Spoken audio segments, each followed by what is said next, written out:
Oh, fucking hell. You kidding me? It's not meant for that then. Wow. Why the hell did it go that hard?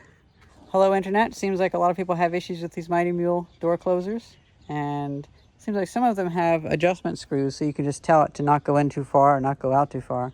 But this one, the M271, doesn't seem as programmable.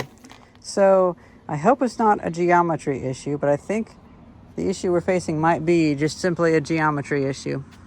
However, if you need a close look inside of these things, this particular model has a little motor like you'd find in a Power Wheels, has a limit switch. So this is pulled back and it hits that limit switch and it turns off.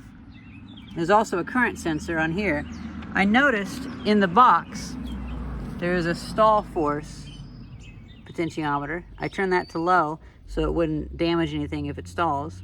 So I imagine it uses the information from that sensor to check, and if it's pulling too much power, it stops. So it's kind of interesting.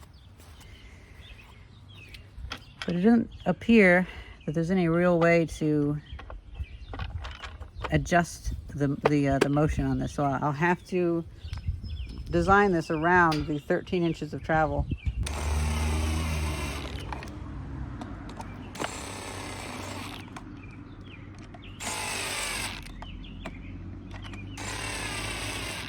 You know, it's interesting.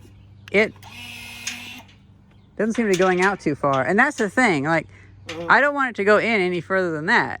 Because it should just go with that. That's perfect. Okay.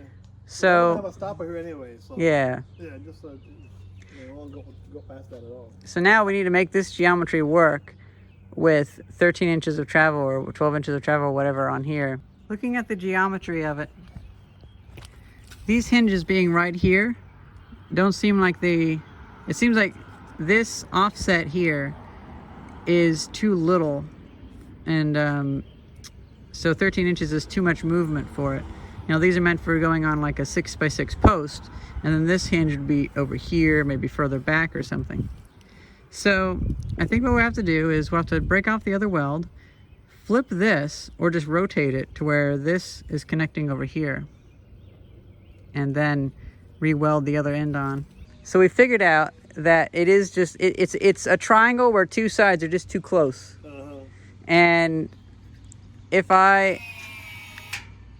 just too fast over here, because you're taking a very narrow triangle and moving one side, and it just moves everything too quickly then.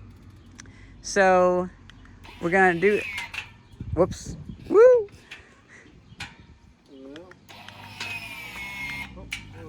Okay, I'm just kind of messing around with it. It's probably the stall current. Oh, the stall.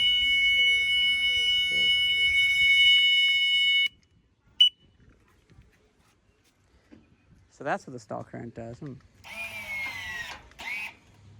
Well, guys, it looks like ignoring the manual and flipping this around, because, you know, this isn't exactly 90 degrees or straight. It's kind of off-centered. Well, the manual says to put it over here, so this axis is over here. Well, flipping this upside down where the casting looks wrong, because it's the sharp edges on top, made it further away. And then also, I put this just a wee bit further out. Let's see, does it break it off?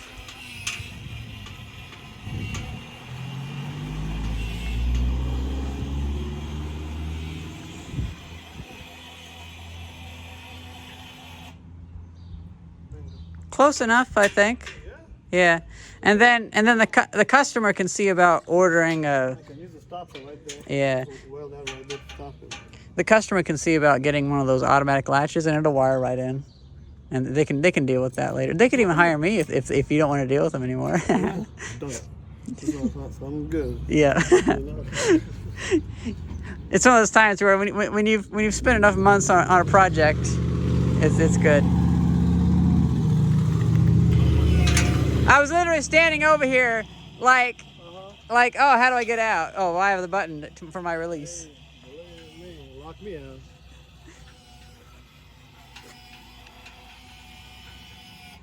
Okay, so you can, if anybody's having issues with these and they don't have an adjustment sensor in them. That's perfect. Yeah. I can weld that now. Yeah, let's weld that. Yep. Let's take the pin out and then weld it nice and solid. Okay. Oh. Well, weld here first. Think I'll play that first. Yeah. Okay.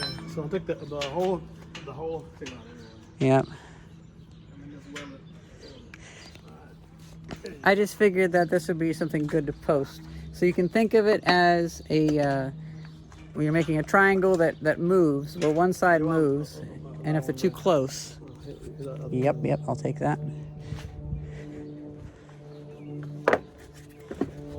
Okay, I'll let you do the rest of the welding. You got it. Now that we got it all figured out. I tell you, you got it figured out now. Now we. I just here for a ride. Yeah.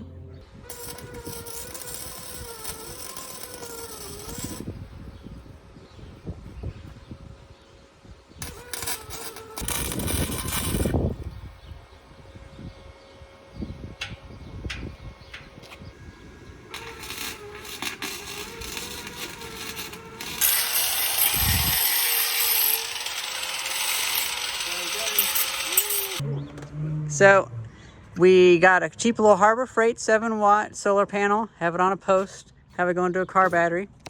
I want to add in the future, if any of you guys are going to be doing this, see if you can not go with a lead acid battery, go with a sodium ion battery, because sodium ion is kind of like lithium iron phosphate, but it can work down to super cold temperatures.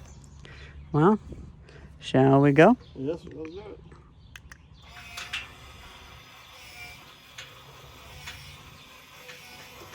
I keep fearing it. Okay, cool. Man, this thing has like no finesse or whatever. It's just like.